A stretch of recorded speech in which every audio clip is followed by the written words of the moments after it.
Fl-ewwel 6 xhur tas-sena kienu rrappurtati 511 il-każ ta' vjolenza domestika.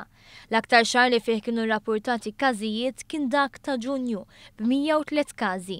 L-inqas xahar kien dak ta' Jannar b'73 każ.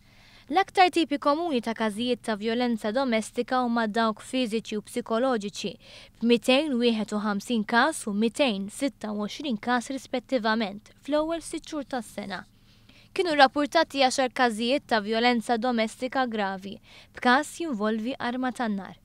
Bħalissa l-Kummissjoni kontra l-Vjolenza Domestika għaddejja b'diversi kampanji sabiex tqajjem kuxjenza dwar il-vjolenza domestika, iżda mhux biss.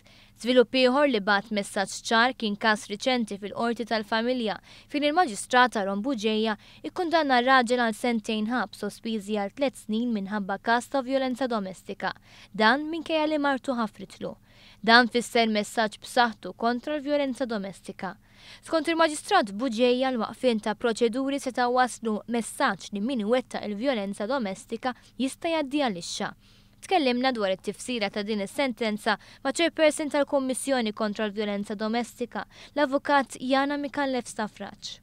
Meta l-vittma tagħmel kwerela lill-pulizija, il-każ jsir tal-istat mhuwiex proprju tagħha, ix-xhieda tagħha tkun importanti ħafna ovvjament għax ġeneralment meta jkunu vjolenza domestika jkun hemm preżenti ġieli jkun hemm preżenti terzi persuni, ma normalment iż-żewġ persuni iktar importanti huma r-raġel u mara involuti.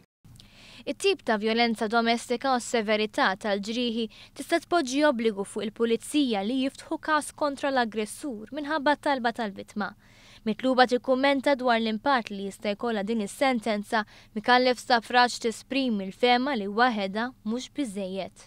Naħseb ikun sensiela ta' każijiet u sensiela ta' dak li ngħidulu awareness, ġifieri fatti dan aħna kif għamilna kampanja, għamilna posters f'ċertu lokalitajiet fi żmien il-World Cup. U issa għandna kampanja oħrajn